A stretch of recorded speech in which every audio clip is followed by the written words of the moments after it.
Good morning, everybody.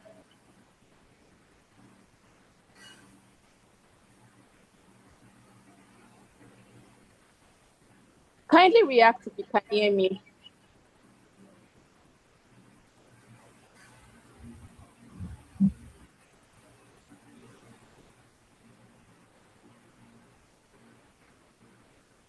Clement, can you hear me?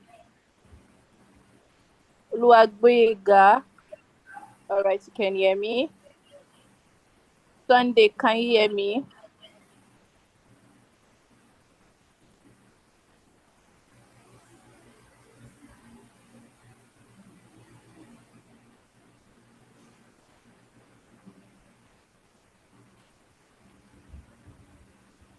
You can as well tag your fellow participants on the group so they join.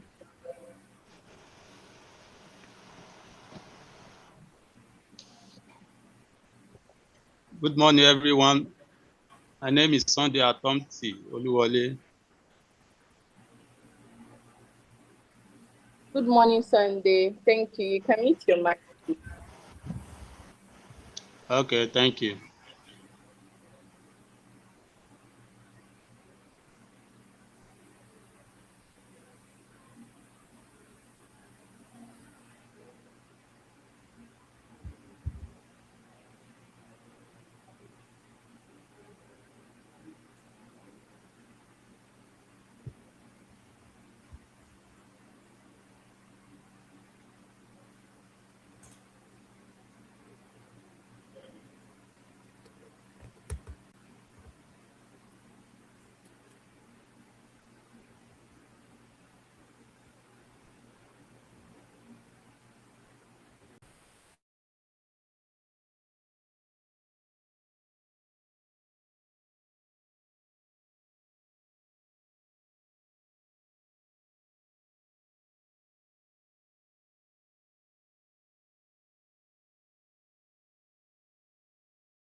Welcome, everybody. Welcome, everybody. Please, can you all hear me? I just want to be sure. Yes, loud and clear. All right. Thank you so much. Welcome, everybody.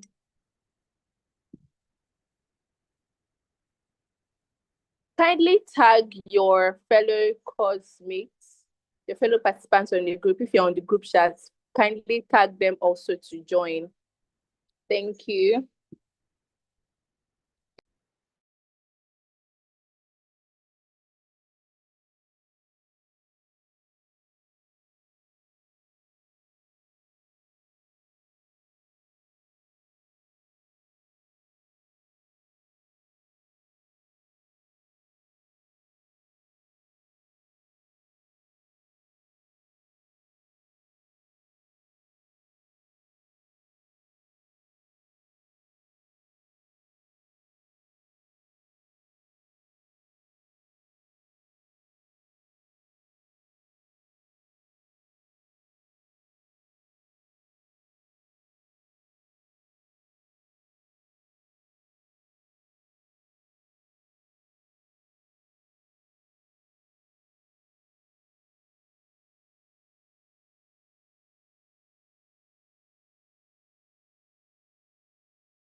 I want us to be up to 50 before we start. I don't want anybody to miss out on today's section because today's section is fully packed. So make sure you tag somebody on the group to join. I hope you can hear me though. Just to confirm. Albert, can you hear me?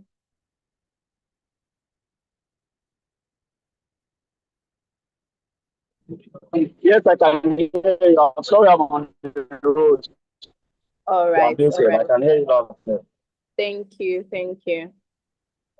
You're welcome, everybody.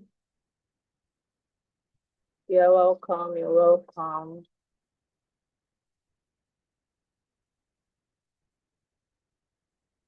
You're welcome, Albert. You're welcome, Amarashi. Sunday, you're welcome. Clement, I see you. Tag your fellow participants on the group that they should join.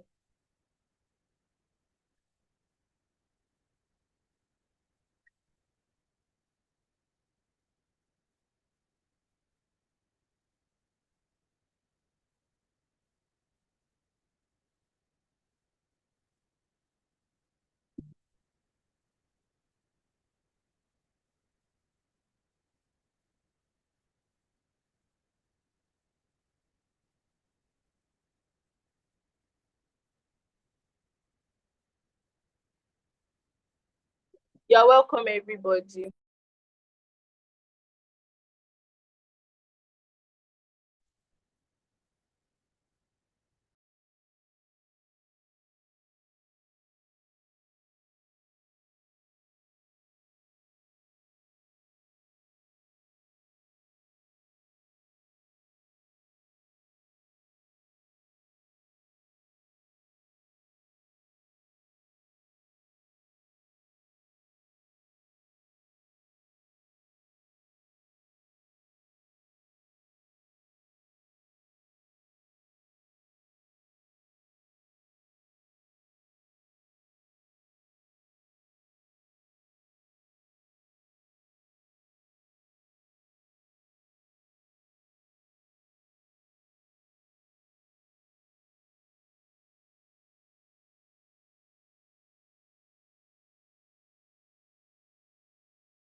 Hello, good day, everybody.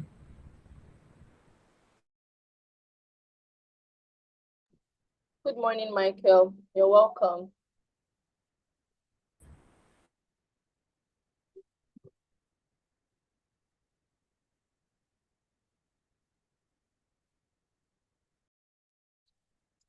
Good morning.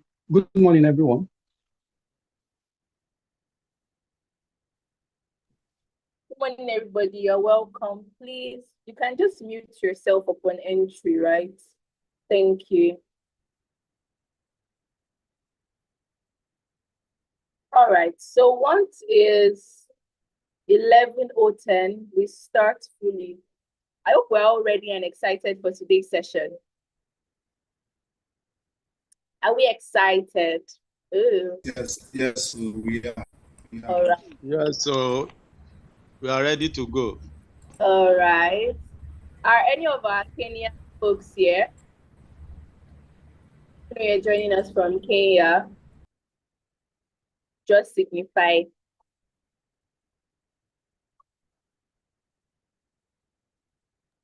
Yes, I'm from Kenya. Okay, Jambo Philip. Gemma. Yeah. Please tag your fellow participants on the group. All right, they should join. They should join. And attendance will be taken. Okay. So tag them on the group. They should join. Ashoba, you're welcome. Oluyemi, you're welcome.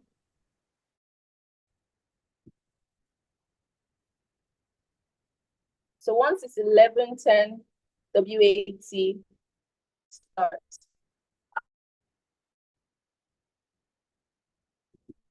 And I know most of you have questions for me actually regarding the assignments. Don't worry, after today's section, you can ask me your question.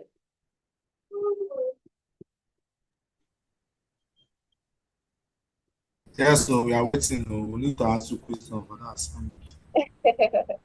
It's okay, we'll ask after today's session. Okay, no problem. Thank you. You're welcome. Please, there's one observation I want to raise concerning my name on the group. Okay, Mr. Sunday, after today's session, please. Thank you. Okay. Thank you.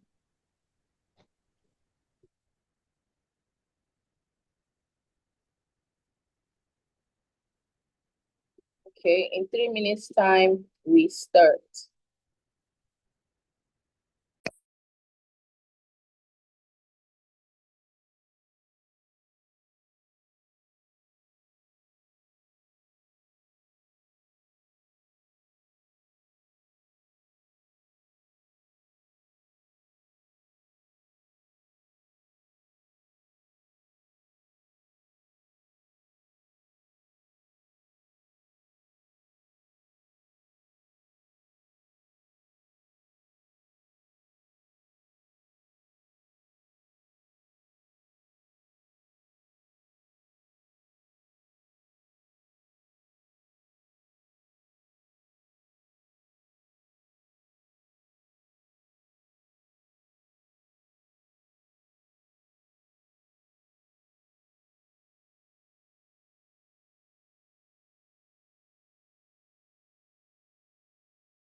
All right, once again, welcome everybody to today's section.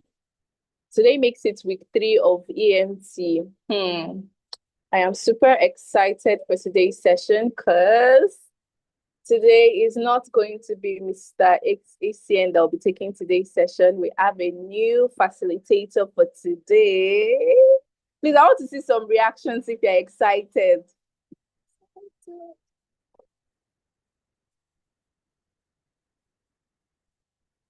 Okay, thank you. Thank you, guys. Thank you, guys. Thank you so much. So, like I said, for all those that just joined, I'm sure most of us ask questions. So, you can ask after the end of today's session.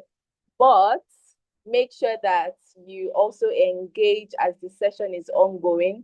Make sure you take some notes, make sure you interact, and it's going to be exciting for each and every one of us. So right now, thank you so much. I can see you guys' reaction. Thank you so much. So right now, I'm going to be handing over to our facilitator for today, Mr. Miracle Ojiako. You're welcome, sir. We are pleased to have you facilitate today's session. Thank you. Okay, peace. Thank you so much for that wonderful introduction.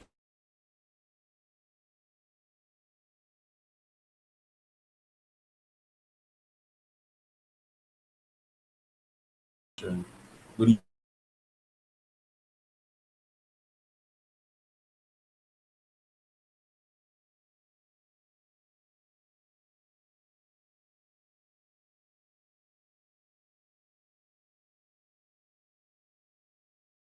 everyone. Am I being heard?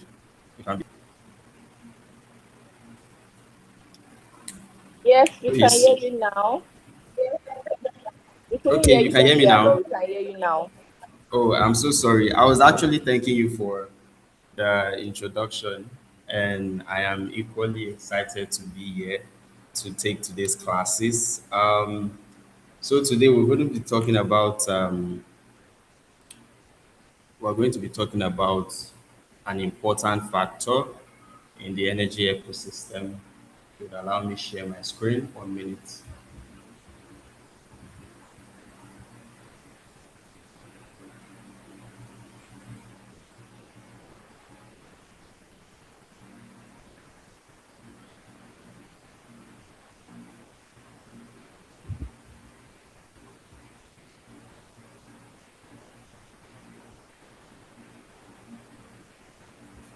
Okay. Can everyone see my screen?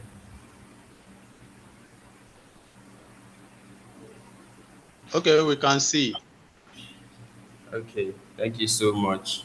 So today we're going to be talking about energy waste and losses. We want to understand how energy waste and losses impact um, operations and energy generation, and we want to see how we can tackle that. So let's start with, first of all, understanding energy waste at a deep level. If there's anyone that wants to volunteer to read the first paragraph for us.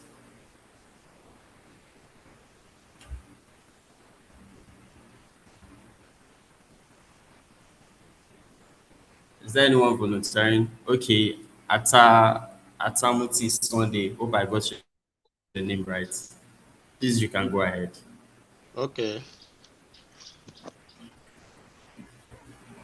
Paragraph 1. Understanding energy waste at a deep level. Energy waste is one of the most significant yet overlooked challenges in energy management. It refers to the use of energy without delivering meaningful or proportional value. In many facilities, energy is consumed continuously, but not all of that consumption contributes to productive output, comfort, or operational efficiency.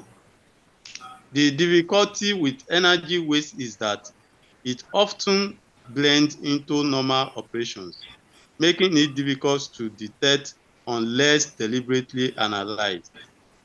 Unlike direct expenses such as diesel purchases or electricity bill, energy waste does not announce itself. It hides in extended generator hours, unnecessary lighting, inefficient equipment usage, and poorly managed systems. Over time, what appears to be minor inefficiency accumulates into substantial financial loss. A generator running 1 extra hour per day may seem insignificant, but over a month, this translates into a considerable amount of waste, fuel, and money. Another important aspect of energy waste is that it is often normalized. People become accustomed to certain pattern of light left on, equipment running idle, and generator operating continuously. And this practice become part of routine operations. Once something becomes routine, it is rarely questioned, even if it is inefficient. This normalization of waste is one of the biggest barriers to effective energy management. Understanding energy waste requires a shift in mindset. It requires moving from passive consumption to active observations. It involves asking critical questions such as, is this energy being used effectively? And what value is being derived from this consumption? Only by asking this question can hidden waste be identified and addressed. Okay, thank you, Mr. Sunday, so much for reading that out. So just as we've seen, energy waste is often very overlooked, and it has significant impact in the energy ecosystem.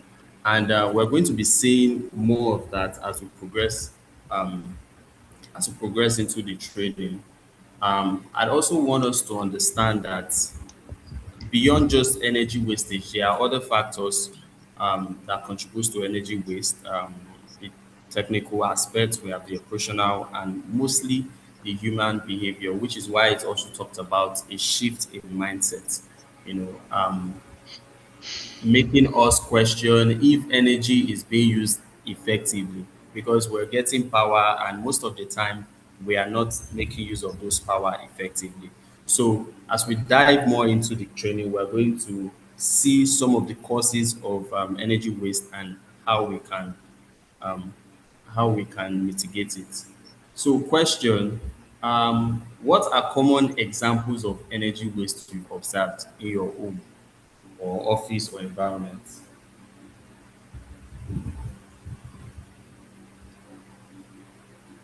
What are some of the um, energy wastage examples that are very common in our homes?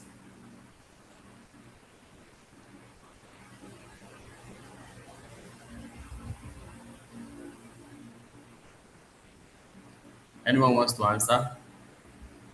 Okay, can I speak? Yes, please go ahead.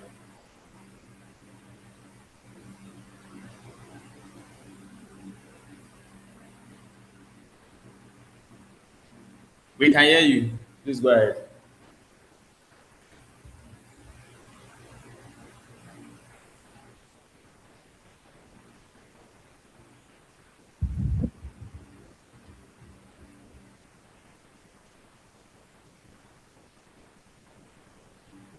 Okay, Mr. Sunday wants to speak.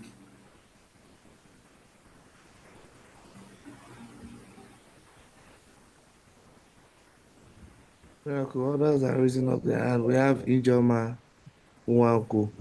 I think let us speak. Please, you can always help to unmute.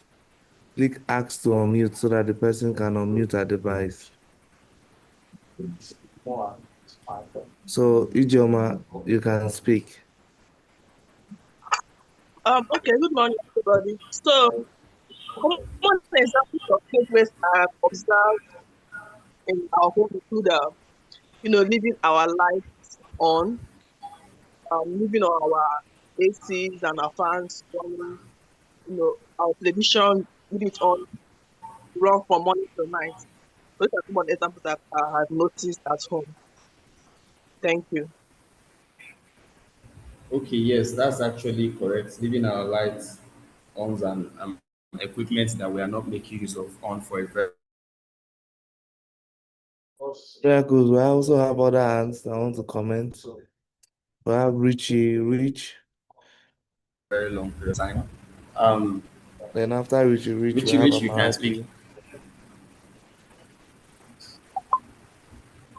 Good morning, everyone. So another way we waste energy at home is not properly switching off our appliances from the sockets, especially appliances that have these phantom loads like our TVs. Yes, that's actually correct. Yes, Phantom that's loads actually correct. Phantom. are actually silent energy consumers.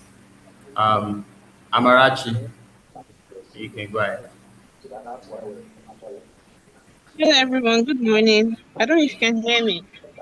Yes, we can hear you. Okay. One major energy waste that most people don't take note of is running your washing machine with very small load. For instance, maybe your washing machine is 7 kg and you're putting We below. can hear you, Amarachi. Yeah. Can you hear me? Hello. Go ahead, Amarachi. We can hear you. Okay. I said one major energy waste most people don't take note of is running your washing machine with a very small load. For example, if the washing machine is 7 kg and you're running a load of probably 2 to 3 kg, that is a major energy waste.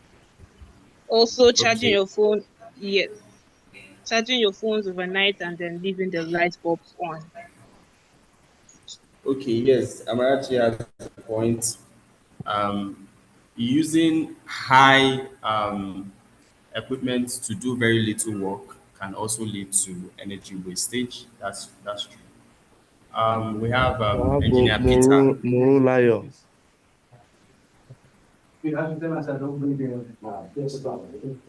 Muru Layo.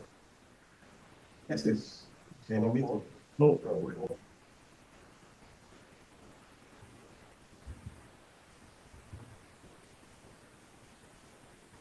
Murulayo, please unmute yourself.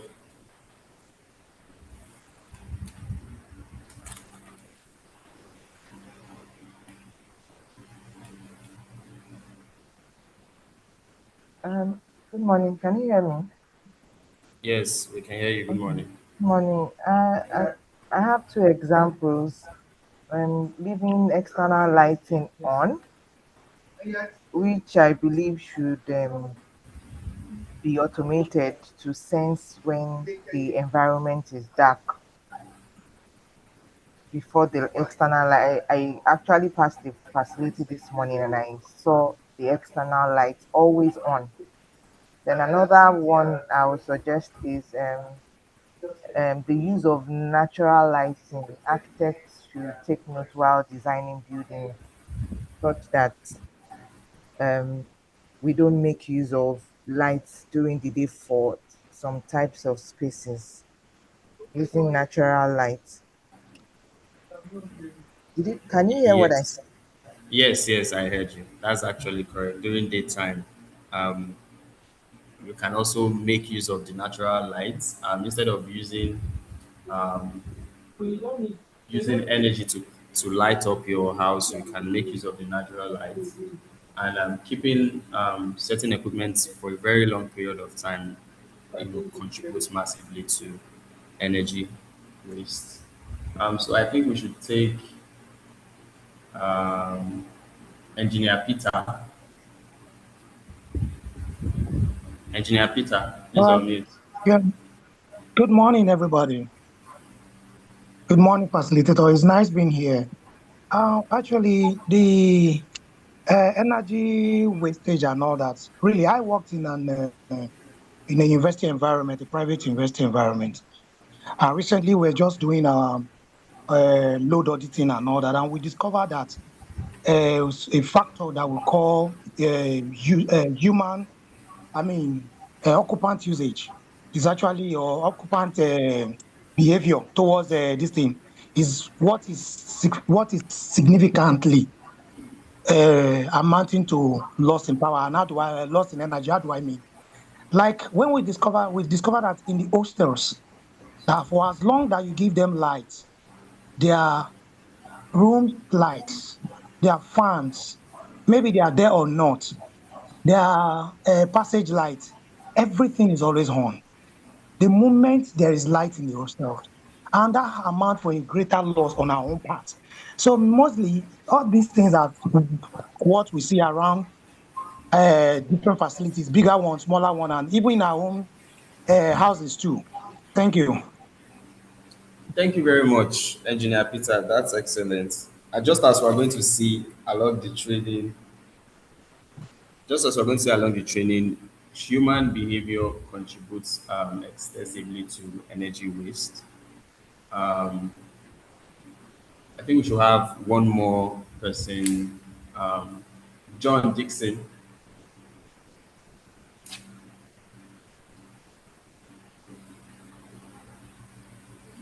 John Dixon, please, you can unmute yourself.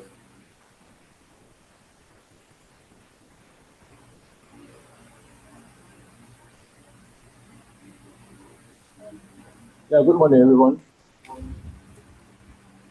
Okay, what I want to speak on is almost close to what the last speaker said.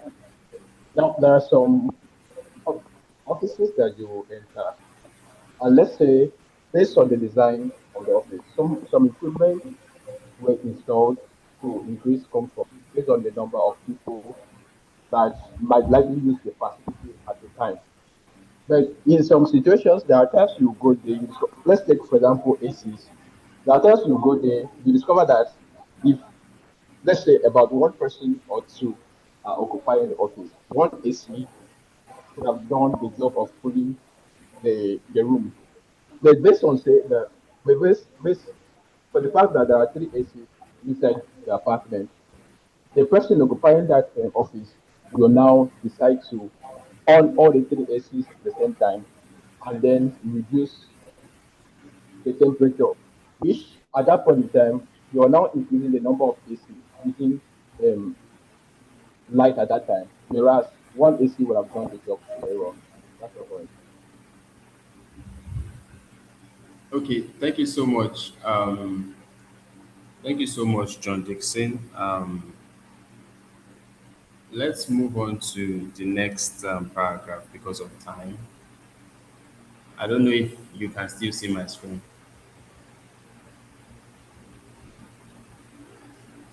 Yes, we can see your screen, Mr. Miracle. Okay, thank you so much.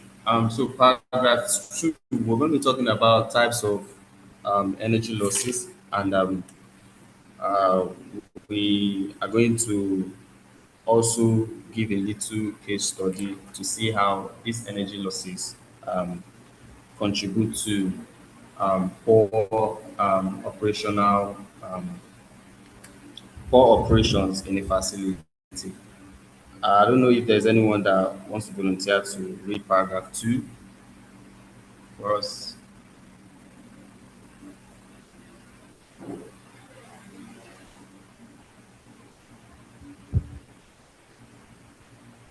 Okay, Ichiyama, are you raising your hands to read paragraph 2? Yes. Okay, please do. Paragraph 2. Types of energy losses. Energy losses can be categorized into three major types: technical losses, operational losses, and behavioral losses.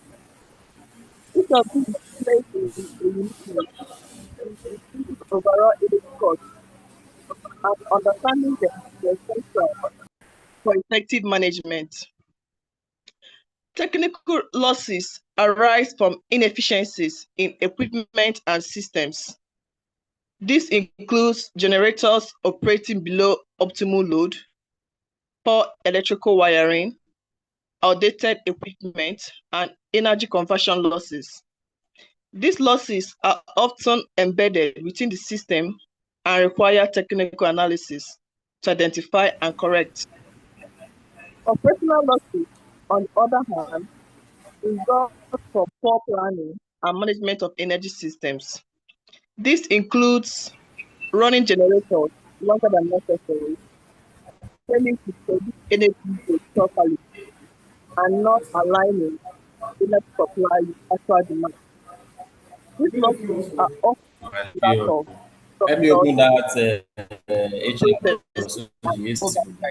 Just open that door. behavioral losses are caused by human actions and habits. These include leaving lights on unnecessarily, running air conditioners in empty spaces, and failing to switch off equipment after use. Behavioral losses are particularly significant because they occur frequently and are often overlooked. They are also the hardest to address because they require changes in human behavior rather than system upgrades. In most real-world scenarios, all three types of losses coexist.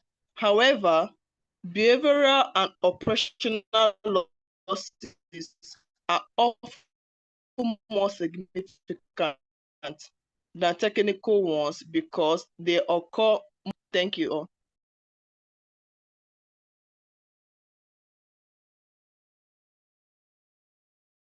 Okay, thank you so much, Ijoma. So just as Ijoma said,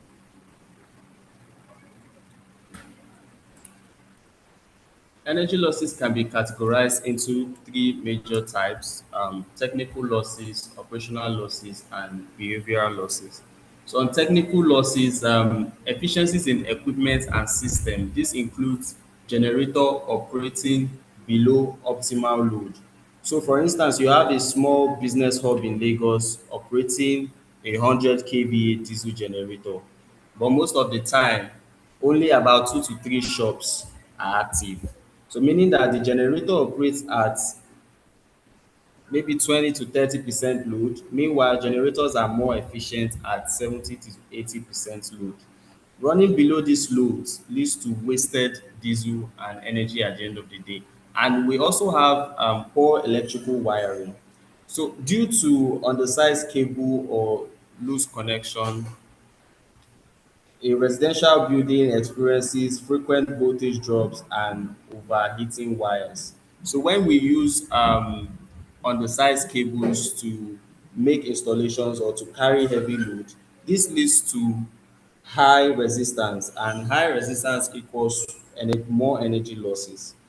And then for outdated equipment, we have, for instance, now a cold storage facility still uses old refrigerator units installed 15 years ago. And sometimes when we want to buy some equipment, we usually want it to last a lifetime. But as technology improves, modern equipment are built, and this modern equipment can be 30 to 60% more efficient than outdated system. So old equipment consume more energy for the same output. And for energy conversion losses, we know that no equipment is 100% efficient. And for those of us that are familiar with solar energy, the function of an inverter is to convert DC to AC, depending on the kind of inverter you are using. You can estimate losses of about 5 to 15%, and some are even more than that. So usually you want to take into consideration those losses when sizing your inverter.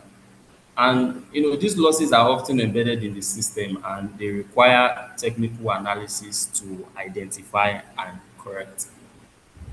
So on operational losses, on the other hand, this one results from poor planning and management of energy systems, including running generators longer than necessary, failing to schedule energy usage properly. So, poor scheduling causes energy losses when many devices run at once. It increases the current, and higher current equals higher losses at the end of the day. And for not aligning energy supply with actual demand, oversizing a generator, for instance, a generator of 150 kVA when the actual load is 50 kVA, or maybe oversizing a 500 kVA transformer for a facility when the actual demand is just about 120 kVA. The losses of a 120 kVA transformer is far minimal compared to that of the 500 kVA transformer. So that is that on operational losses. And for behavioral losses, just like Engineer Peter said, they are the largest contributor when it comes to energy losses, because people tend to people tend to make use of energy the way they think it's right to be used. And all these three types of losses coexist. However, behavioral and operational losses are often most significant than technical ones because they occur more frequently and affect daily operations. So I would like to ask a question. What type of energy loss do you think contributes the most to energy waste, and why? What type of energy loss do you think contributes the most to energy waste, and why? Okay, Philip.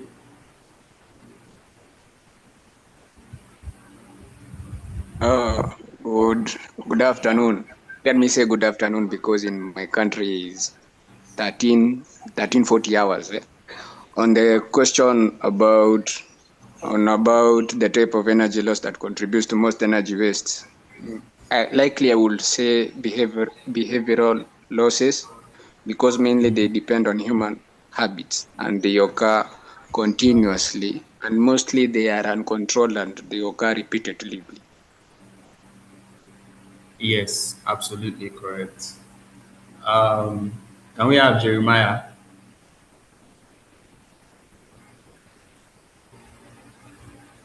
Hello, Yes, we can hear you, Jeremiah. hello. We can hear Can you, you hear me? Jeremiah. Yes, we can hear you.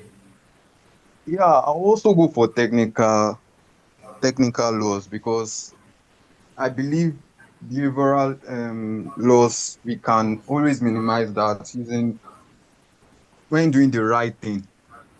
But as for technical laws, there are some installation that you are going to do that you know repairing it, maintaining it again can is always complicating.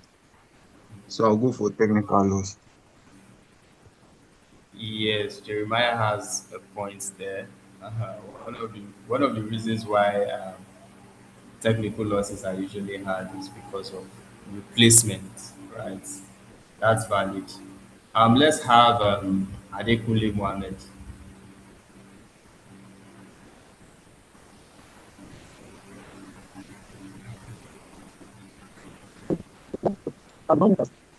So I would like to support the personal the personal losses because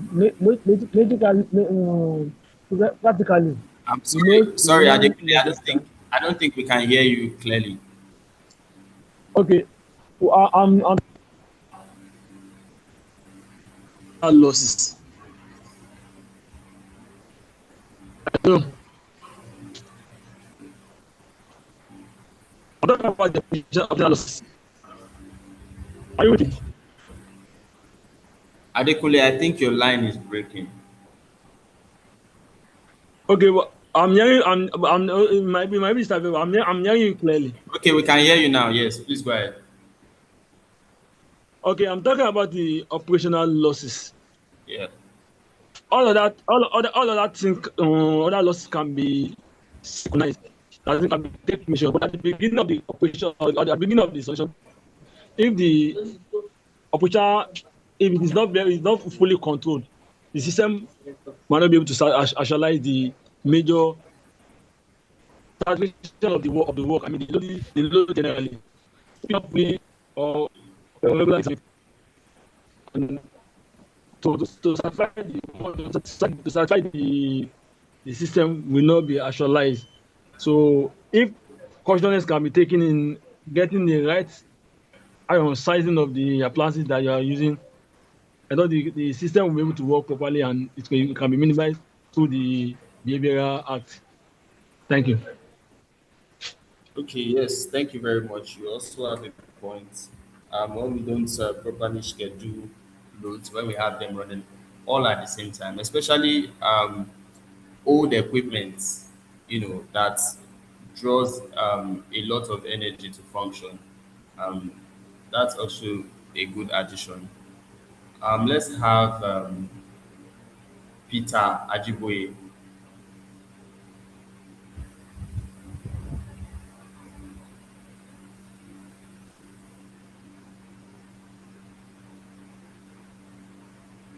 Hello, Peter. Can you hear me? Yes. Yeah. Good morning. Yeah. Good morning. Please go ahead. Yeah, I'll go for behavioral losses because I think they are the ones that you deem normal, you deem like it's a normal thing, and the energy is wasting every day. For example, you can have a large industry with many machines working at once, and during break time, because nobody wants to go through the hassle of starting the machine up or closing it down, they leave the machine running for an hour or two during breakdown, burning severe energy, burning a lot of energy, leaving lights on, leaving ACs on when you're not in the office. In fact, I think we've done an energy of observed an energy audit before where behavioral All losses right. at the end Let's of the have Sorry, Miracle, your network is breaking. Peter is not in front. Can you first of all go to paragraph 2? Peter, can you complete your comment? Miracle, yes, I can Hello? hear you. Yes, complete your comment. Oh, thank you. I said I was like, because there are a lot of industries where there are a lot of industries where people don't want to put off the machines during break time, and they go on, the machines are running, the ACs are running, and over a long period of time, over like a month, the amount of energy that would have been wasted in when you convert it to finances are a lot more than you could have maybe lost during technical, because these are actually things that could have been avoided much more easily. I've observed energy audits where when they did, I think, a 6 month audit of how much energy was lost just from behavioral losses, it was astronomical. So I'm just saying that behavioral losses can have much more impact because they are much more avoidable. Thank you. Thank you. So let me just make a comment very quickly. Miracle, you can scroll back to paragraph 2. While you are in paragraph 2, yes, depending on from which side we stand, yeah, we can either say behavioral loss or operational or technical loss. And let's give an instance, which is also a challenge in the power sector. You are a generating company. You generate 1,000 megawatts of power. From generation to the household is what we call transmission. You want to transmit that power from where you generated it to the end user. And you have lines, you have instruments and things that are installed, right? Now let's give a case of what we are seeing in Nigeria, because that's the problem we have, right? Where um you see the generating companies are not able to produce much again, and they say the government is owing them. And this is because they generate 1,000 megawatts or 1,000. I'm just giving an example. 1,000 watts of power, megawatts of power. And what is billable? What is billable is, let's say, um 150 kilowatt of power. This is just an example. You generate 1,000. What you are billing, what is billable is 150. In this scenario, what is the highest? What is the highest contribution to that waste of energy? In this scenario, in this scenario,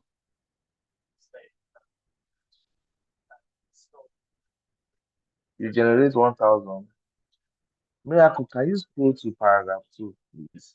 You generate 1,000, and then at the end, what you are able to collect is 150.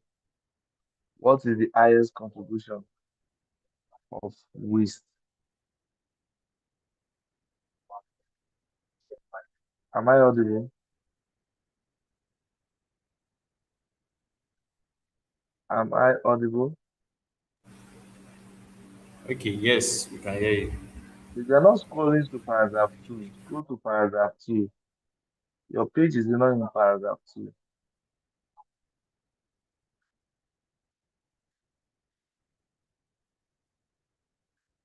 Yeah. Okay, yes. So I'm asking the question. You generate 1,000. You are able to collect money for 150. What is the biggest contributor of loss in that chain?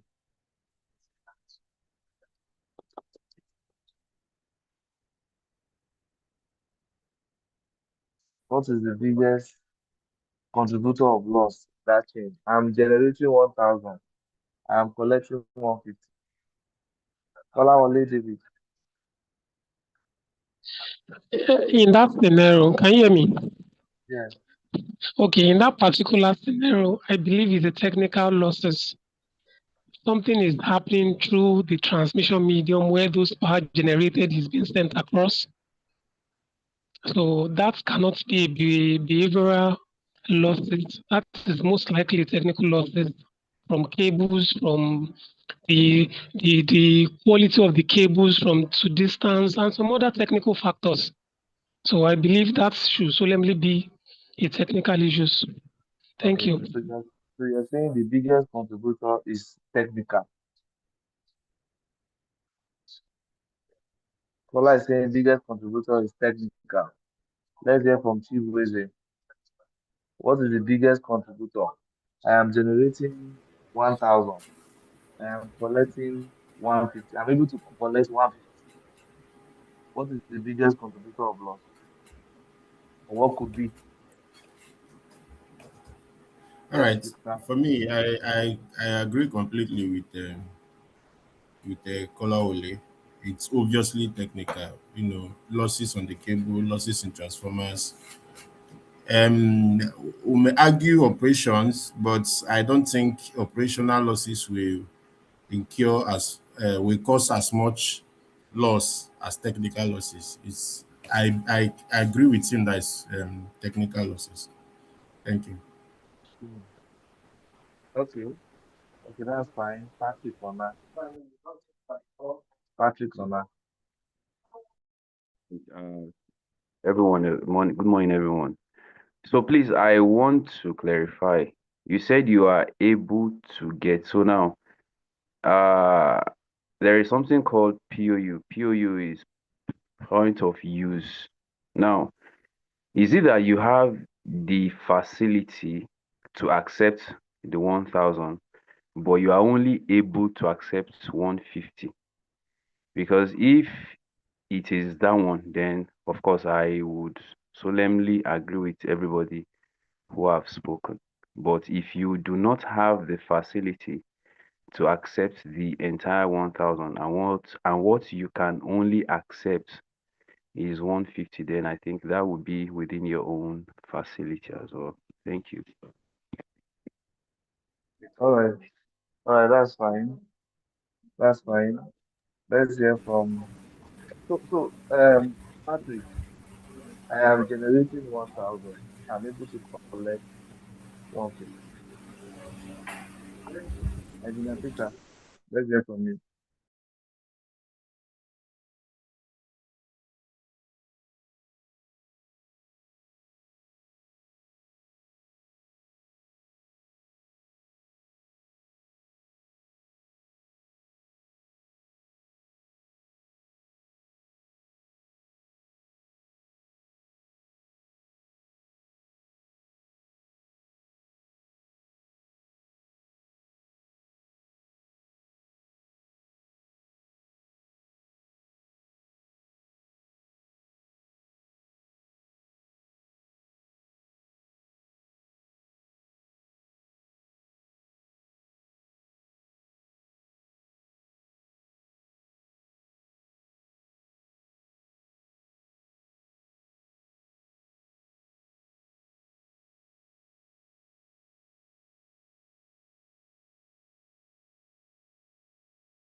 Can you hear me?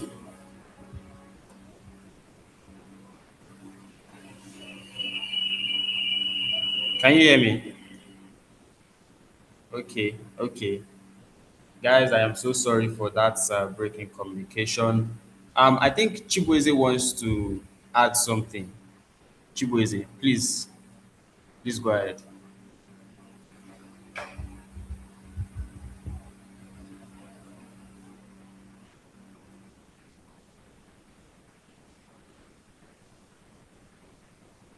Chibueze, can you unmute yourself?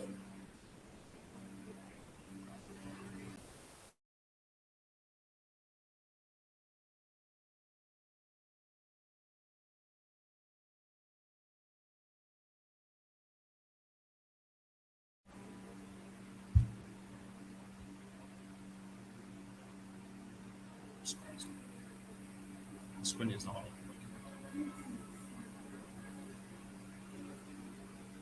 Share my screen.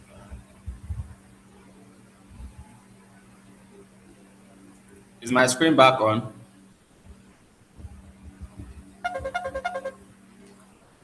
Okay.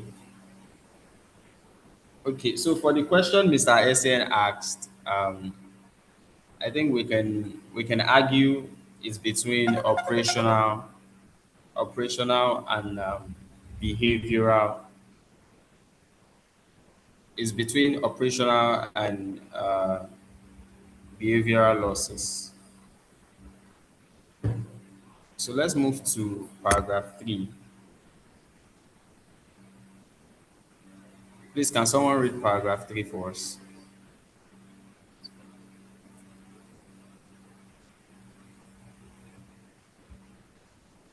Is my this thing keep going on?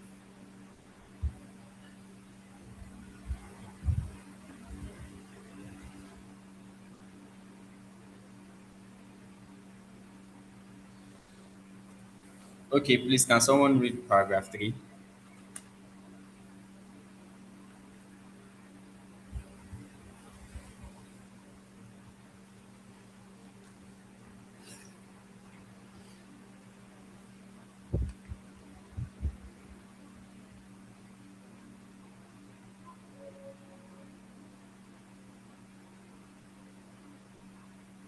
Okay.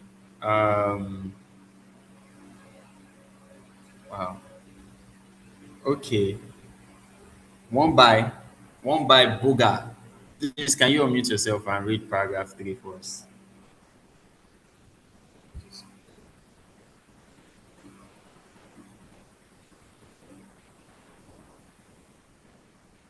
Okay, good morning, Hal.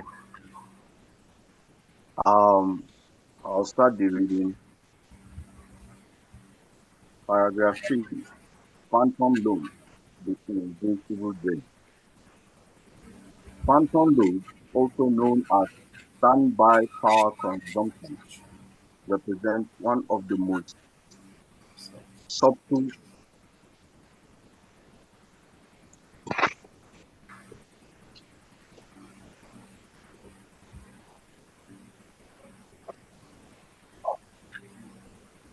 Please go ahead. We can hear you. Okay, you can hear me. Okay. These occur when devices continue to consume electricity even when they are not actively being used. Examples include television on standby mode, chargers left plugged in without devices, computers in sleep mode, and various electronic systems that remain powered continuously. Individually, the energy consumed by each device may appear insignificant. However, when multiple devices are involved and operate continuously over long periods, the cumulative effect becomes substantial. Over weeks and months, phantom load can contribute significantly to overall energy consumption and cost. What makes phantom loads particularly challenging is their invisibility. There is no sound, no movement, and no obvious indication that energy is being consumed. As a result, they are rarely considered during energy assessment. Yet, They represent a constant drain on energy resources. Addressing phantom load requires awareness and intentional action. It involves identifying devices that consume standby power. It involves identifying devices that consume standby power and implementing practices such as unplugging unused devices or using power strips to disconnect multiple devices simultaneously. Thank you. Thank you very much, Wambai. It was one thing to put off your loads, and then it's another thing to put it off properly. Some people would use their remote to switch off their TV and decoder and think it is off, but then because it is still plugged in to the socket, even when these devices are not in active use, they still continue to draw power. So phantom load, also known as standby power consumption, in a sentence, is energy being consumed even when nothing appears to be running. So they are very, very silent and invincible. So if I'm to ask, why are phantom loads difficult to detect and control in most environments?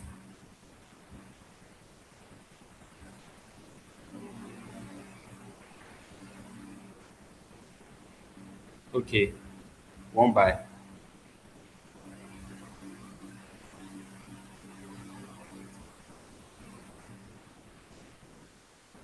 One by, you can unmute yourself.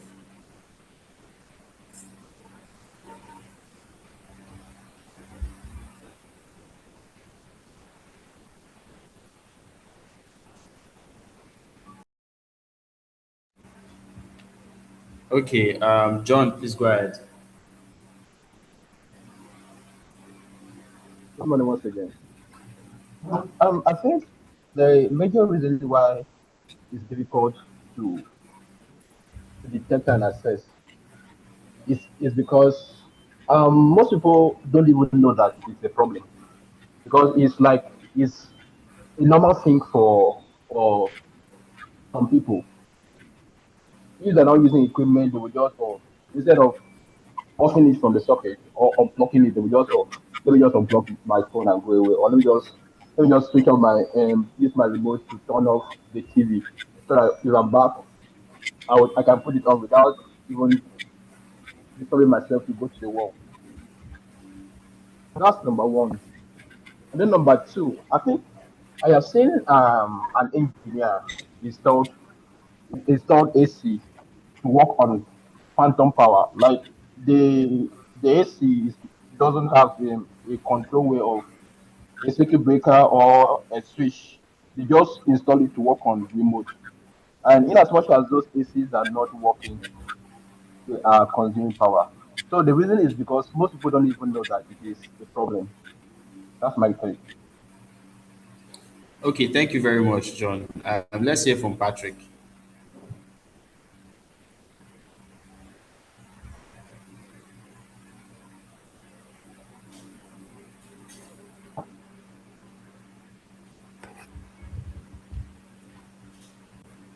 Patrick, please go ahead. We can hear you. Phantom load is difficult to control. It's simply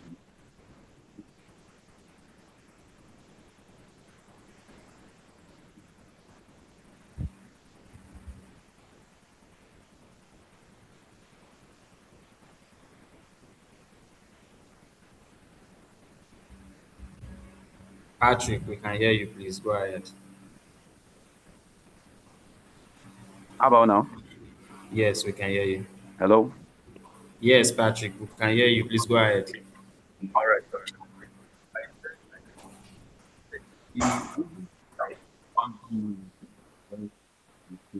Because most times people do that out of behavior.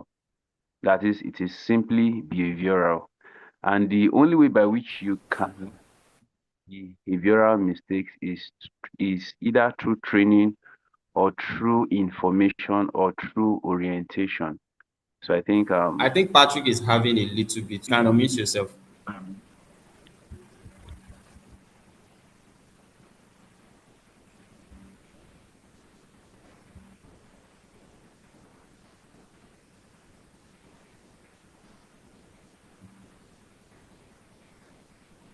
Moses, can you hear me?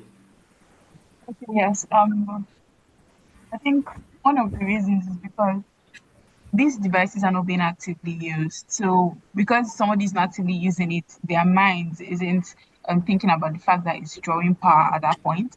And then also, like the previous speaker said, some devices don't necessarily tell you when they are full, so you have to check in yourself. There's no indication that this device is full, so it just keeps drawing power. Or sometimes you can have like some chargers that even when you're not plugging something to them, they are still drawing energy from your socket. So I think that also contributes to the problem. Thank you very much, Moses. That's a wonderful answer. Lastly, let's David, please unmute yourself. Okay, can you hear me? Yes, I can hear you. Please go So ahead. one other thing is that some equipment are actually being designed to work on this standby mode. Because one thing I can remember was that there was a particular time we're using some central AC systems, and then it takes slightly about 1 hour to come up. And then, so one thing we do was just to make sure that they are always on. I mean the outdoor unit. So we just make sure that the outdoor unit is on, and when the customer needed those indoor, then you can always switch them on. So some of them are just designs like that, just to avoid that longer time of it starting. You understand? The longer time it will take for it to come up and all of that. So some are actually designs like that, and there is little or nothing that we can just do about that. Thank you. Thank you very much, David. That's actually another angle. And with what David said, I would also like to add another question. With when it comes to phantom load, do we think it is a technical loss, operational loss, or behavioral loss?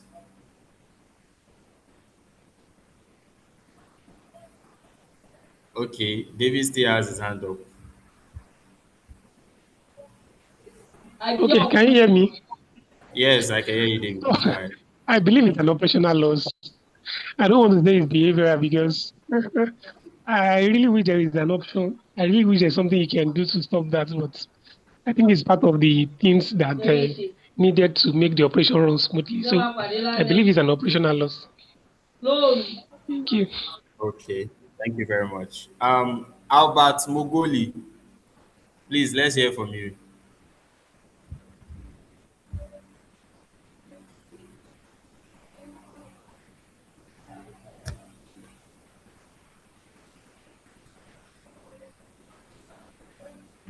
Albert, please unmute yourself.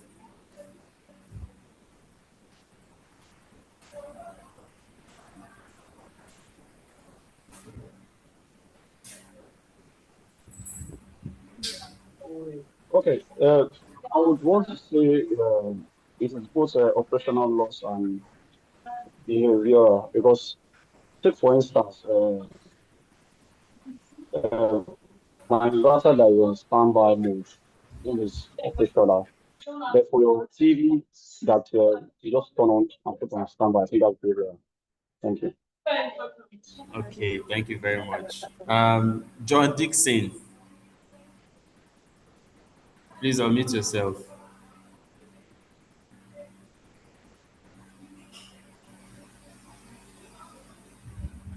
Okay. Basically, me, I would say I'll go for it's behavioral because if you say operation, oh,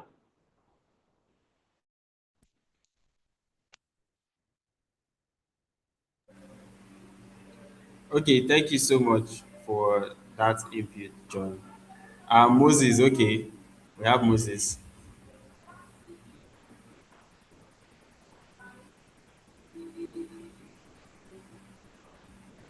All right, I would say it's mostly an operational problem because I used to think it was behavioral, but I think when, for example, my laptop, I used to leave my laptop running on and on, but when I got a laptop, I could tell me, okay, yeah, it's completely charged. I was able to start switching up things from the sockets. When we switched over to solar, I realized that okay, I have to put up some of the lights in the house when they are not in use. So, in as much as I know there's behavioral issues to it, I think operational problems also contribute to the behavioral issues. Yes, Yes, excellently put. Thank you so much. And you know, when you install solar, solar also helps in a way to manage energy, and because you tend to know how much power you actually consume with solar energy, because you draw more energy, you either oversize your system or your battery runs down quickly. So I think Patrick, okay, Patrick is back. Here's hear from Patrick finally, and then we'll move on to the next paragraph.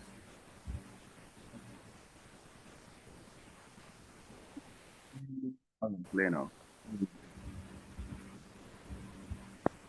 Hello, am I audible? Yes, Patrick. Yes, you are.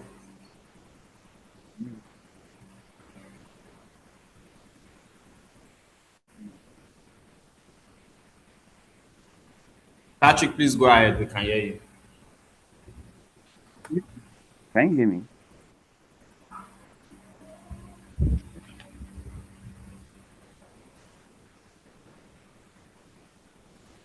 Okay, I think we lost Patrick there. Please let's move to paragraph 4, real quickly. Anyone volunteering to read paragraph 4 for us?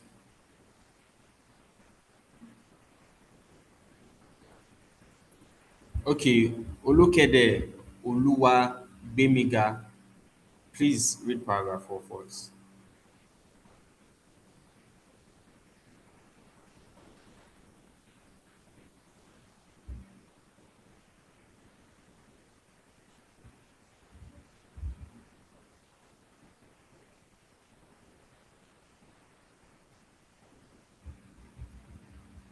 Oluwagbemiga, please, you can go ahead.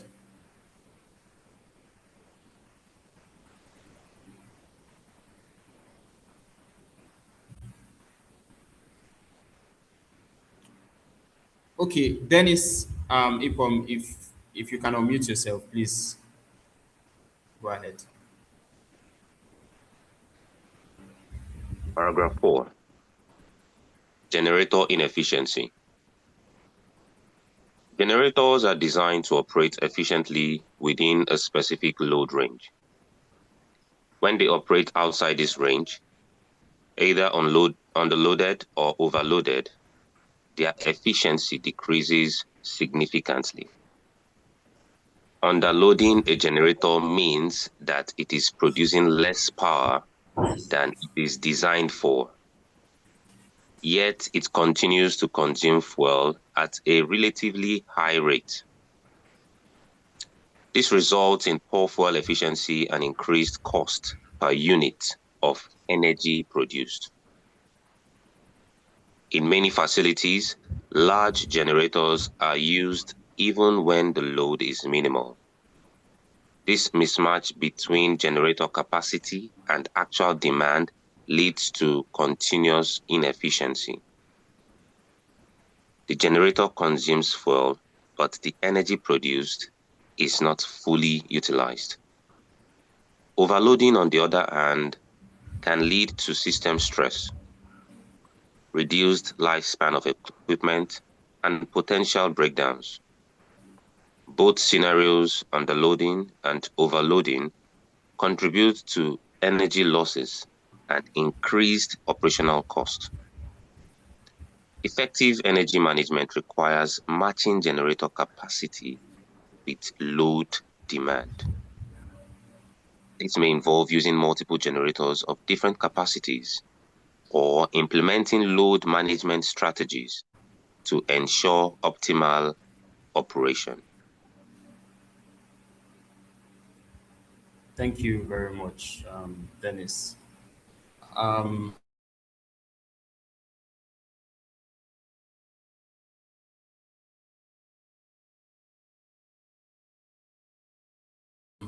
one of the things that would is being able to effectively mitigate inefficiencies.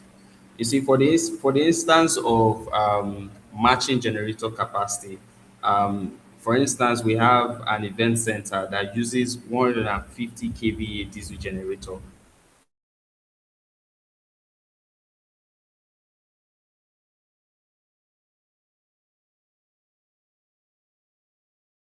to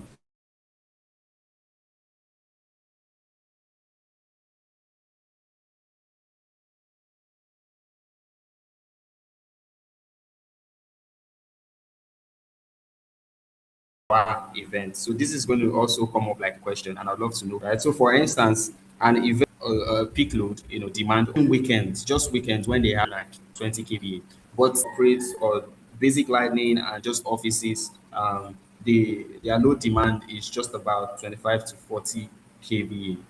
Now, what do we think we can actually do, right, to ensure that they are using generator efficiently? What are the ideas we can come up with to ensure that they, one, don't overload their generator system and don't underload it?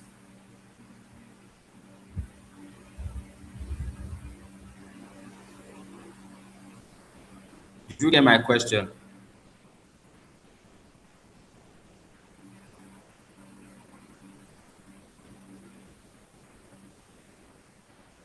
Did you get my question?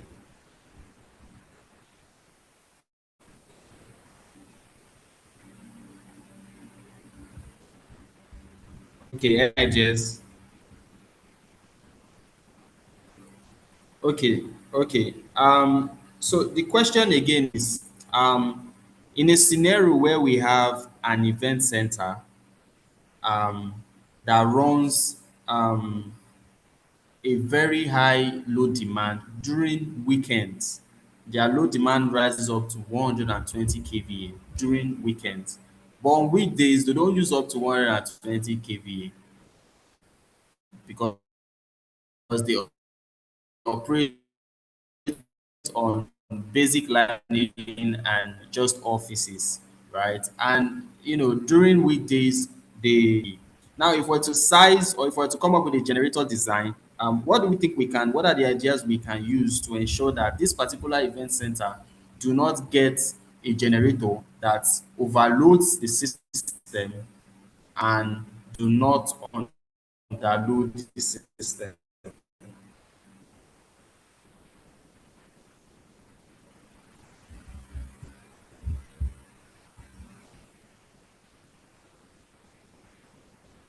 Okay, All right. Patrick. I hope I'm audible enough now. Yes. One thing about energy efficiency is energy efficiency begins from planning when you are planning that facility. Now, the first thing is for them to understand what their total energy need at the week. Now, what I would advise them to do is instead of them to have one mass generator, they can have two small generators that are synchronized in such a way that when there is a need, the second one can be up and synchronized with the first one that is already running. Another energy efficiency measure would be for them to also invest in solar as well, so that when they are aware that they need very small amount of energy, they can easily rely on the solar power. Thank you. Okay, thank you so much, Patrick. That's actually a very excellent answer. Let's hear from Kolawole David. Hello?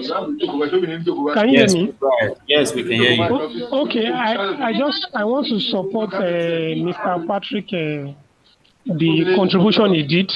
One thing I know that they do regularly is that you can have like two different sizes of generators. You can have a bigger one and you can have a small one. For instance, during the midweek when there are no events, you can just have a small generator that can just take care of their basic needs.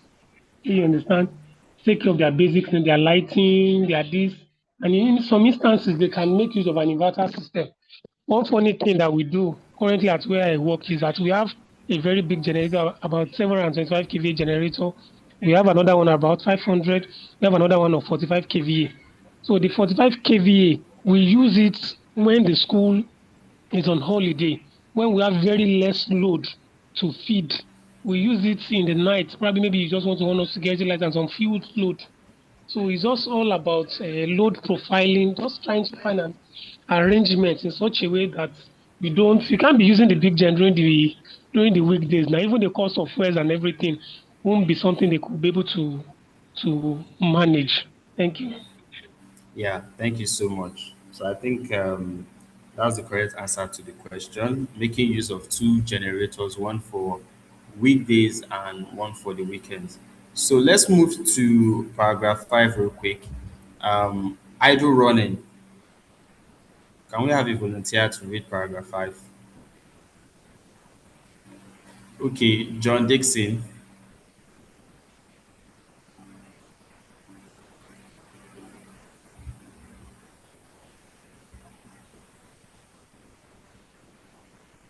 Good morning once again. Paragraph 5. Idle running. Silent cost driver. Idle running is one of the most direct and avoidable forms of energy waste. It occurs when equipment, particularly generators, continue to operate without performing useful work. This may happen during transition period, less in operation, or simply due to a lack of attention. The challenge with idle running is that it often occurs in small intervals that are not immediately noticeable. However, when these intervals are aggregated over time, they represent a significant portion of energy consumption.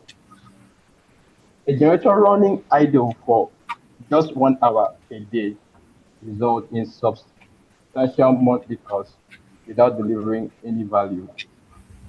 Idle running reflects a lack of coordination and controls. It indicates that energy systems are not aligned with actual operational needs. Okay, thank you so much. Just as just as John Dixon have said, idle running are basically simply means devices that are running without doing useful work. So, for instance, you can have a particular device on, and maybe an AC in a particular room is on, but there's nobody there, uh, and the device is just running, or for certain industries, for instance, a fabrication workshop that operates equipment like air compressors and welding. You can have workers leaving them on, especially air compressors, leaving them continuously on. When little to no air is needed, they leave welding machines on for a very long time, just in case. And these are silent cost drivers and also very silent energy waste.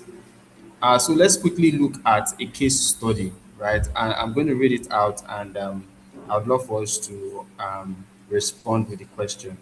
So, an estate operates a large capacity generator throughout the night, even though the actual demand during these hours is minimal. Typically, only essential services such as security lighting and perimeter lighting are required. Despite this low demand, the same generator used during peak daytime operations continues to run overnight without adjustment. This scenario represents a classic mismatch between energy supply and actual demand. When generators are forced to run under low load conditions, their fuel consumption becomes inefficient. In simple terms,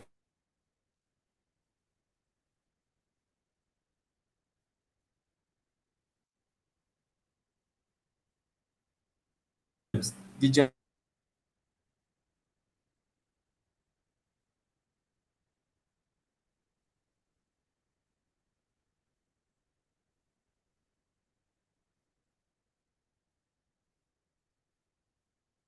continues to burn fuel at a relatively this leads to a situation where cost increase. What makes this situation more concerning? Dynamic adjustment, no load assessment time, this rigid approach receive. This is just a technical issue. but a plan. This is not just a technical issue, but a planning issue. The estate is not lacking energy; it is lacking control over how that energy is deployed. Now, question for us: what specific changes would you recommend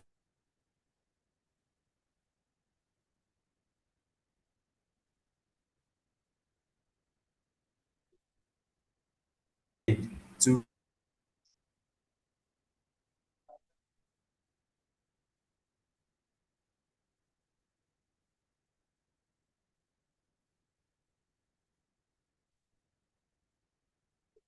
reduce waste in this scenario? What are the specific changes you would recommend use waste? You want someone to read over paragraph 6 again?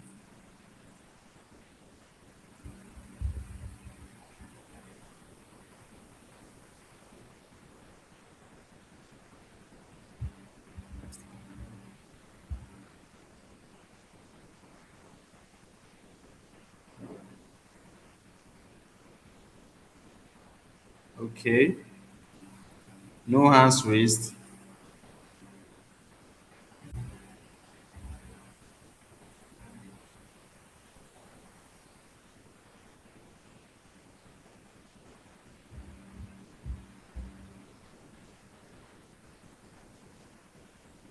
Okay, so I think we mentioned this earlier with the event center scenario.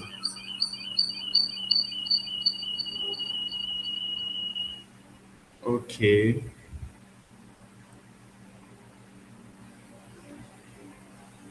So Olokede Oluwagbemiga actually made a very brilliant input. He said the estate can deploy solar lighting since security lighting and perimeter lighting are the only essential services.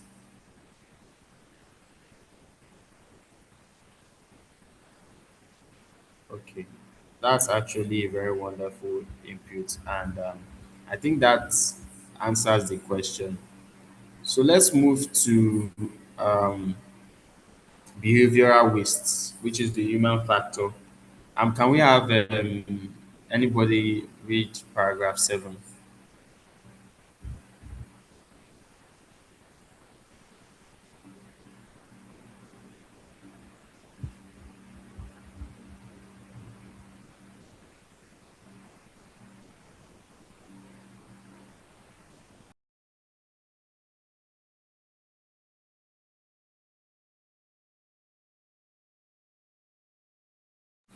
Okay, Toby Victor, please read paragraph 7.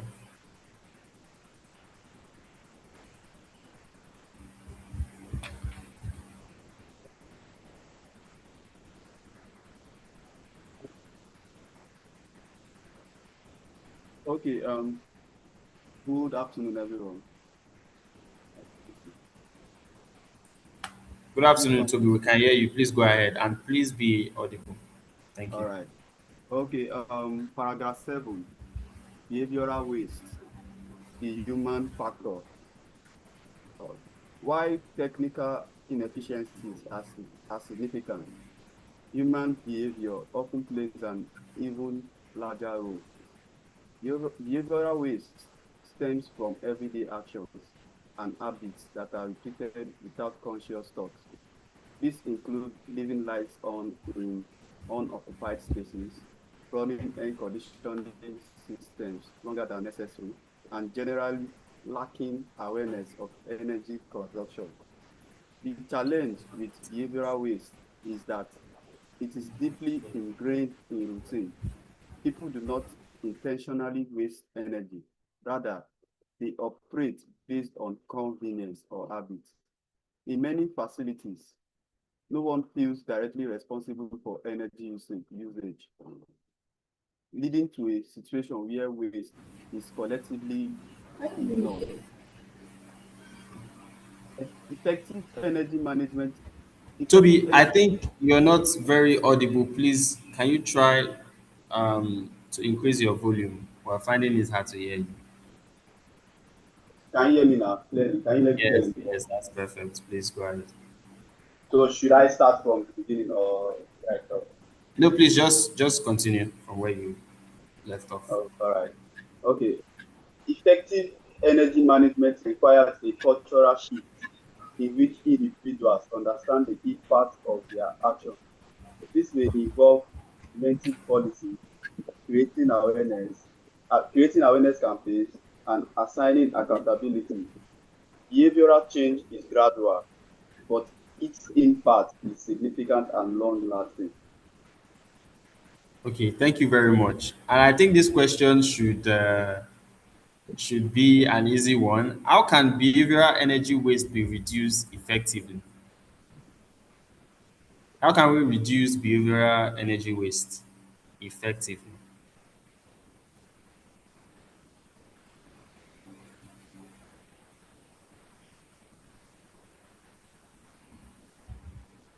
Okay, By Patrick creating, said, yes, Toby. okay, one is to implement policies that must strictly be adhered to, and creating awareness campaign like talking to people about making sure their gadgets are not plugged in for a long time, even after being full or stuff like that. So it's just creating awareness and also implementing policies that must be strictly adhered to.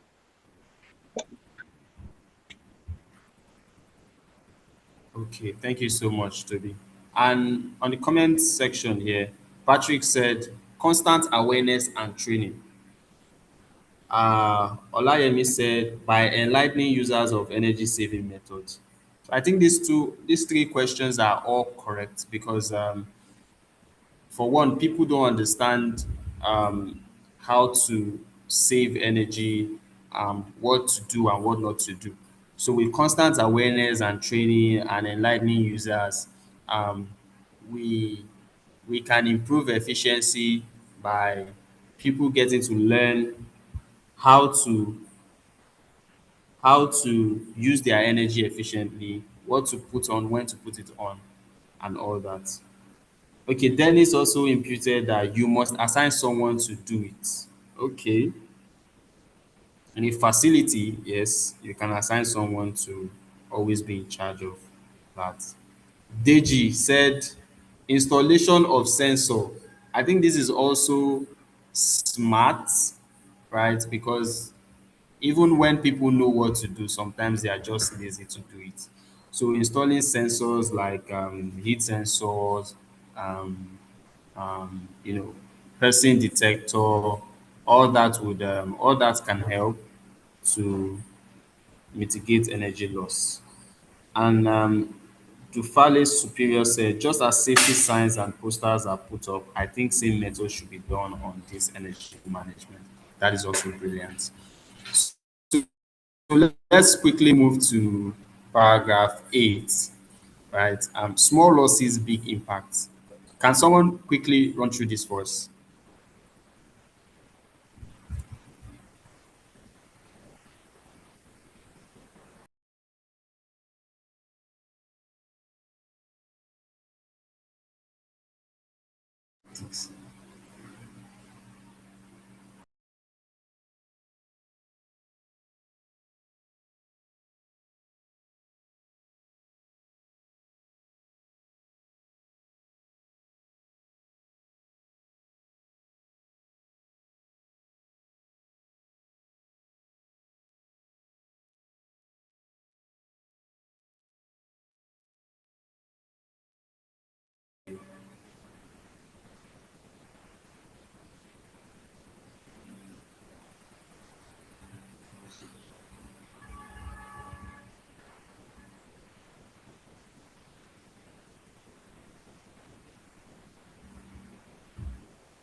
Adeyemi. Okay. Thank you. Yes, I can hear you. Okay. Should I go on?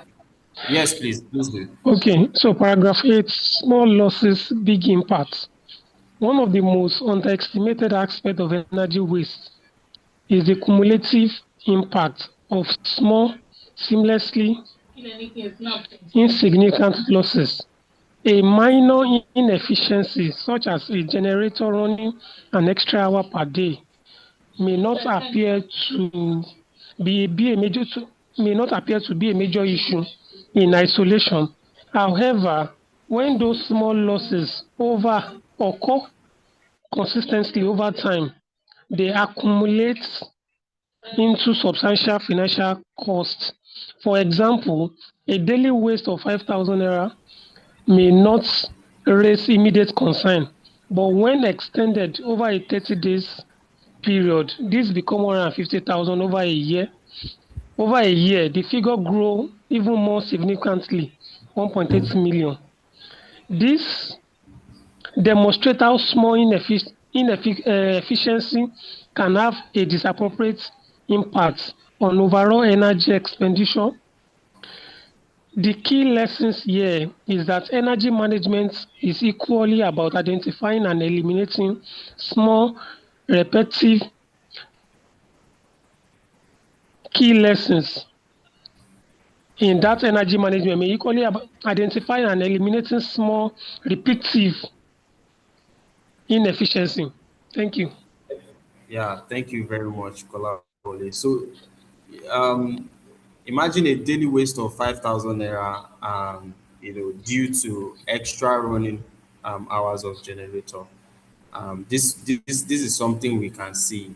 But then, when we have phantom loads and idle losses that are very, very silent, things that we cannot even see, and the major cost of operation increases over time. And so it is very, very important that we identify and eliminate these small repetitive inefficiencies so that we can have a more efficient system, and we can get value for the energy that we are receiving. So real quick, why is it important to address even small energy losses?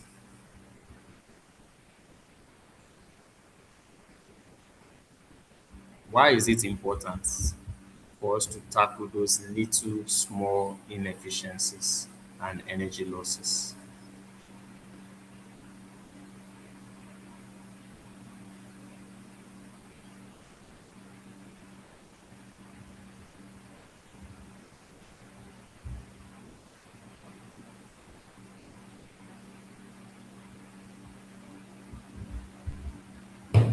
Any inputs before we move on to the last paragraph?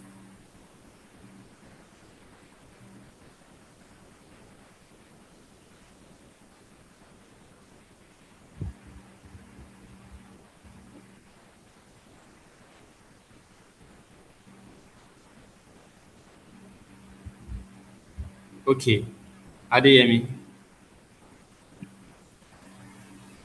Thank you very much. Paragraph is actually what it's very important to actually discover the small losses.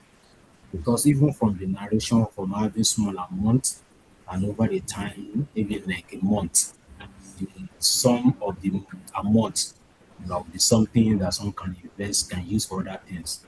So it's very important that once discover of the small losses, to tackle it, like as small as removing the charger of your phone from the power supply, from putting up the TV appropriately from the socket. So if you can tackle the small losses, it will definitely doesn't have much impact on the whole usage of the energy.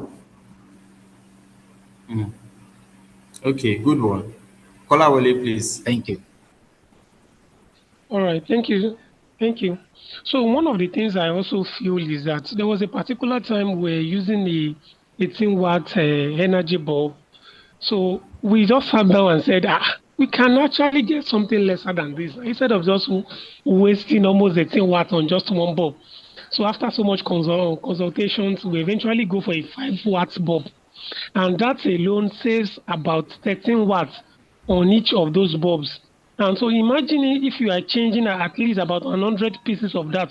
That is about 1,300 watts of energy that is just being saved from the little 13 watts from each bulb. Thank you.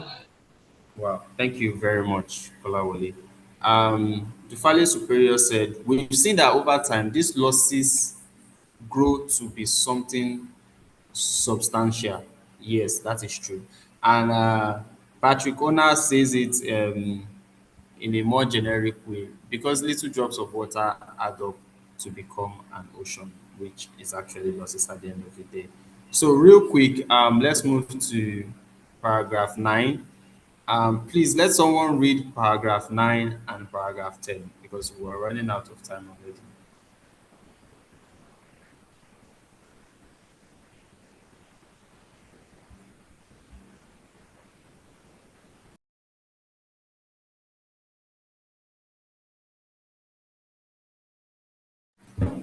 Okay, please, Ojo Oluwa Juwon, please go ahead.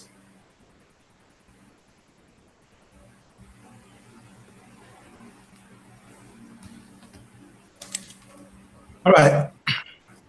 Paragraph 9, identifying waste, the systematic approach.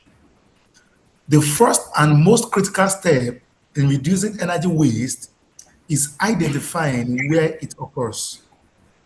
Identifying energy waste requires a structured approach that combines observation, measurements, and analysis. Observation involves physically examining how energy is used. Measurement involves collecting data such as fuel consumption and load levels to quantify usage. Analysis involves interpreting this data to identify patterns and areas for improvements. A systematic approach transforms energy management from guesswork into a data-driven process. While the paragraph 10, the final insight. Energy waste is not merely a technical issue. It is a reflection of how systems are designed, how operations are managed, how people behave. The difference between an efficient system and an inefficient one is not always the type of equipment used, but the level of awareness and control applied to energy usage. Ultimately, reducing energy waste is about creating a culture of accountability and awareness. It is about ensuring that every unit of energy consumed delivers value. When this mindset is adopted, energy management becomes a strategic advantage. Thank you so much, Ojo, for that quick run through. So just as he said in paragraph 9, identifying waste, uh, the systematic approach way. Um, One way we can do that is by breaking the system down, understanding what are the inputs, right? In terms of generator, how much do you spend on diesel? How much electricity are you getting? How much power are you getting? If it's solar, and also understanding your outputs, right? The useful work, the lighting, the cooling, the production. What does these things consume?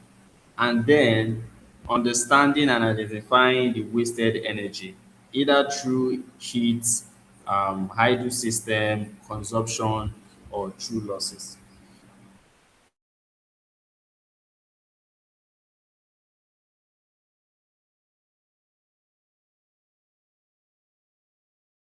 Also,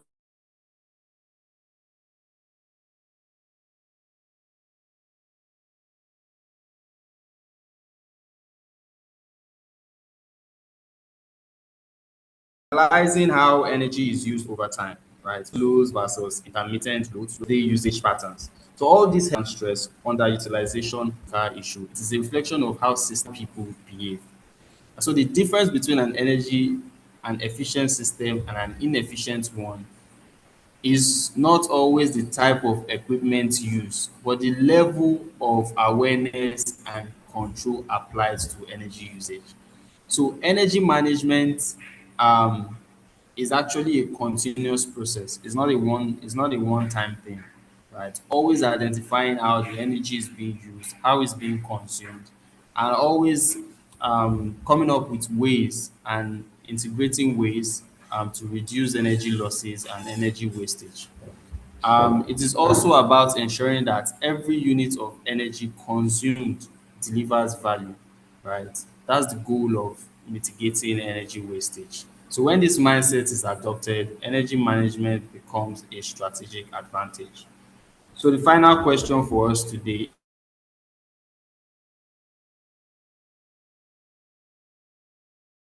is,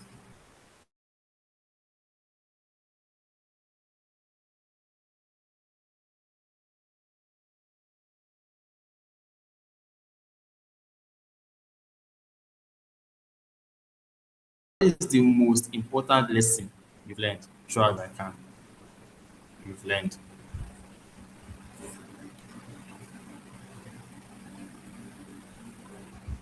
Okay, Samuel, please. Let's hear from you.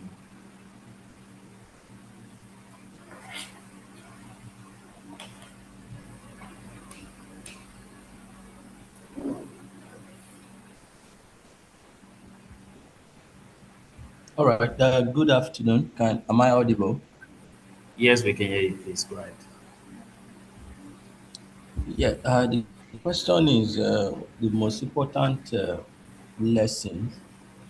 Uh, my response to that would be on the behavioral aspect of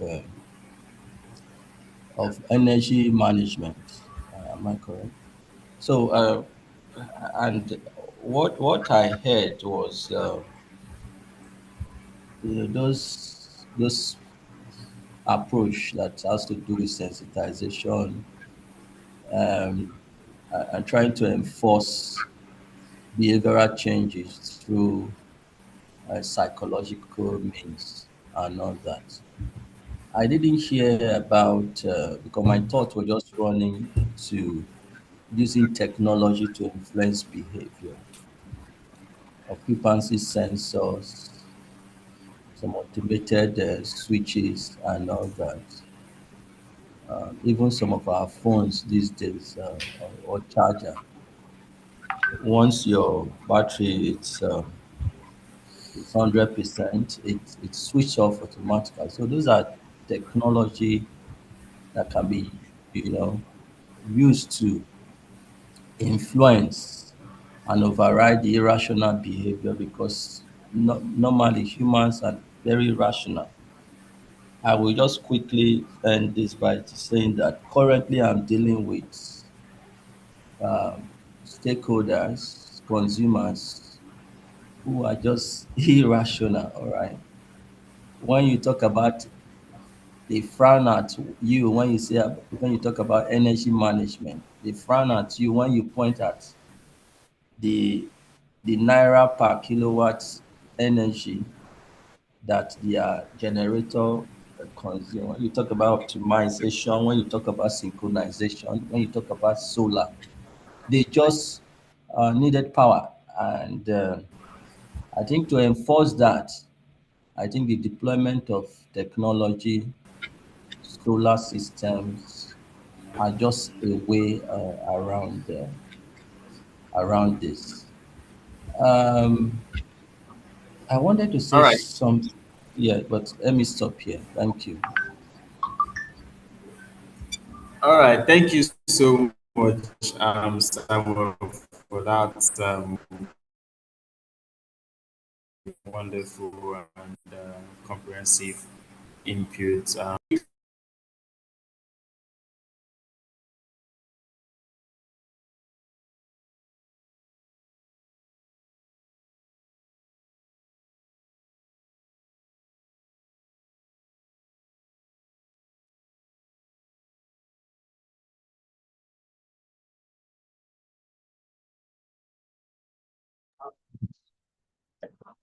Well, good afternoon. Can you hear me? Can you?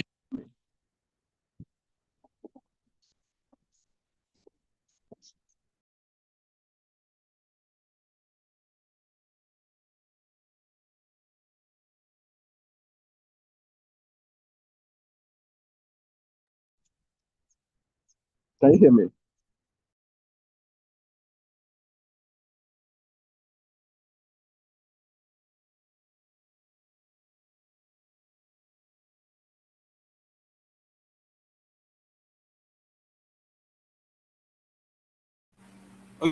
Okay, so finally from Olukede, which is actually a very wonderful thing as well, the most important lesson learned today is that simple housekeeping measures can help us avoid energy waste. And I think everything boils down to how we we as users make use of our energy and measures that we can put in place to ensure that we to eradicate any inefficiencies and energy wastage in our facility. Thank you guys so much for having me today. Such a pleasure to be here. And I hope we were able to grab as much as we could. Um, See you guys on another edition. Thank you so much. Have a great day. Thank you so much, Mr. Miracle. It was such an insightful and impactful section. I'm sure I'm not the only one that enjoyed the session. Am I? Please, I need you guys to react. For those of us that were active, I need you to react. I was seeing the likes of Dixon, the likes of Kolayemi. A lot of people were active. Yes, I saw Patrick too. Thank you very much. Thank you so much. I wish sure we have been learning. I want to hear you people speak.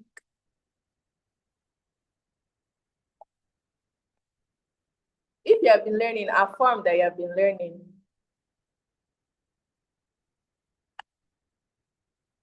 Okay. So I want to just ask a general question to make sure that we are actually learning.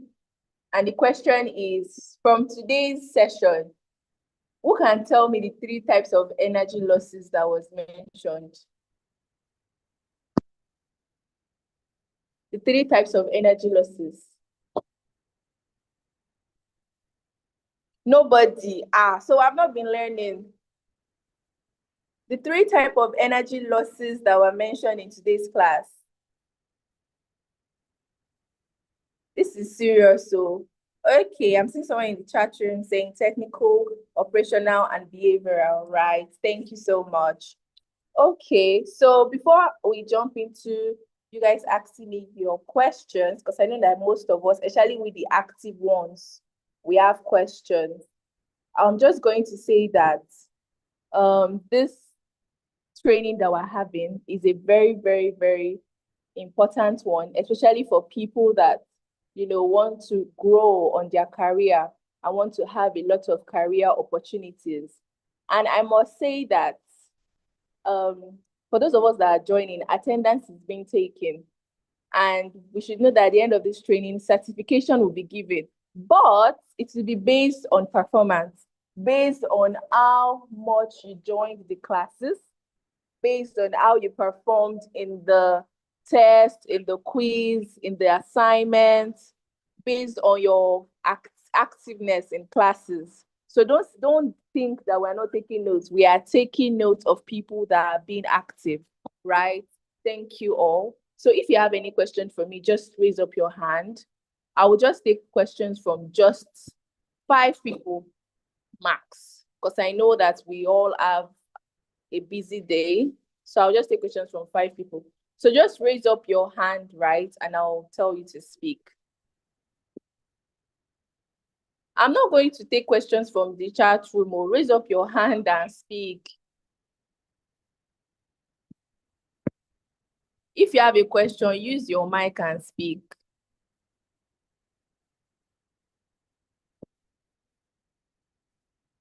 So nobody has any question.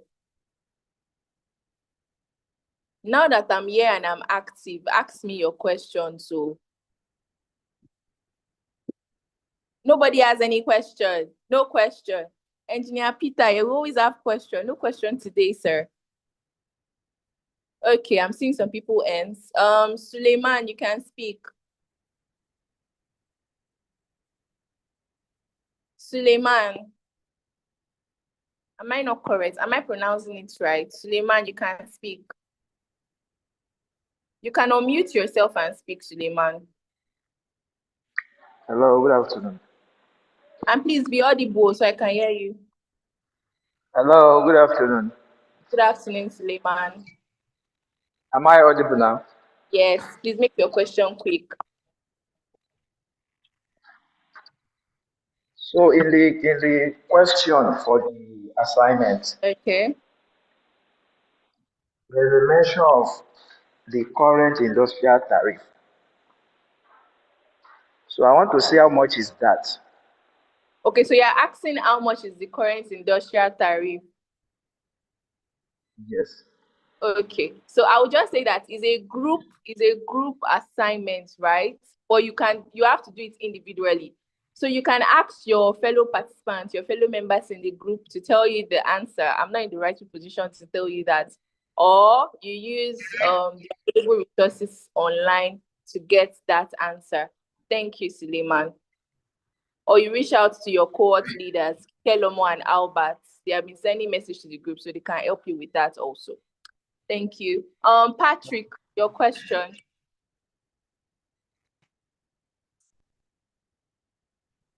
Patrick, you can speak. Yeah, all right. All right. Thank you. Am I audible? Yes, I can hear you. Yeah, thank you. Good afternoon, and thank you for the wonderful impact that we've had over the last 2 weeks.